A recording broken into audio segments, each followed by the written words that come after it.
Պարոն Խանդանյան, ինչպես արտգործնախարարը, այնպես եւ դուք ձեր կյանքի որոշակի ժամանակահատված աշխատել եք Ավրորա մարդասիրական նախաձեռնությունում, դուք որպես բովանդակության պատասխանատու եւ խմբագիր։ Ավրորա մարդասիրական նախաձեռնության համահիմնադիրը Ռուբեն Վարդանյանն է, ով այս պահին Բաքվի բանտում է ադրբեջանական շինծու կեղծ դատավարությունների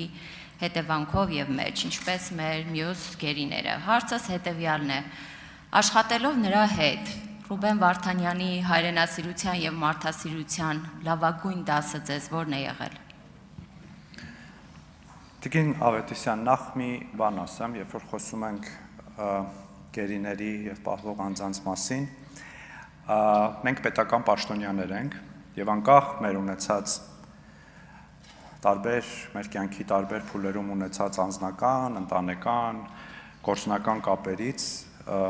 մենք չենք կարող որևէ կերպ տարբերակում դնել եւ որևէ մեկի համար ավելի շատ պայքարել, քան մյուսների, դեպ այս դահլիճում մենք ունենք դրա լավ օրինակը, պարոն Գեգամ Մանուկյանը, ես երբևէ չեմ լսել, որ այդ թեմայի շուրջ խոսելուց վկայաբերի միայն իր եղբորը։ Ուստի այդ հարցերում էլ ես սա հաշվի առնելով կուզենամ, որ մենք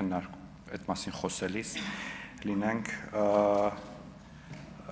խոսենք բոլորի մասին եւ նաեւ պիտի ասեմ, որ դրա մասին շատ խոսելն էլ շատ օգտակար չէ, փորձը ցույց է տվել, որ դրա մասին շատ խոսելը, հատկապես այսպիսի ամբիոններից խոսելը շատ օգտակար չէ, ավելի կարեւոր եւ արդյունավետ է դրա մասին գործ անելը։ Այն մյուս մասը ես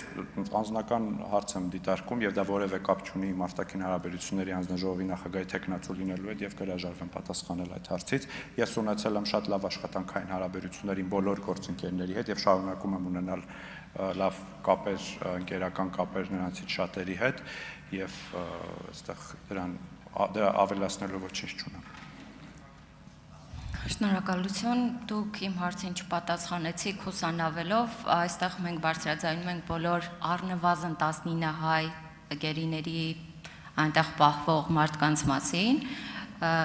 եւ երևի թե Բաքվի, ինչպես ասեցիք, ռադիոից եք այդ ամեն ինչի մասին լսել։ Տիկին Ավետիսյան, ես չխուսանավեցի, ես ուղղակի ասեցի, ես ձեր հարցին չեմ պատասխանում, որովհետեւ ընկալում եմ դա անձնական հարց եւ քննարկվող հարցի հետ կապ չունեցող։ Նախորդիվ չեմ հիշում ազգային ժողովի նախագահի տեխնացուին, թե փոխնախագահի տեխնացուից նաև հարց եք բարձրացրել, թե տիկին Զոնաբենդի նամակը ինչ ուղղված Հայաստանի վարչապետին եւ Ադրբեջանի մարդու իրավունքների պաշտպանին ինչ ճակատագիր ունեցել, ես հետևել եմ եւ արտաքին գործերի նախարարությունը արդեն իսկ կապվել է Ռուբեն Վարդանյանի ընտանիքի հետ եւ նախատեսվում է հանդիպում։ Շնորհակալություն։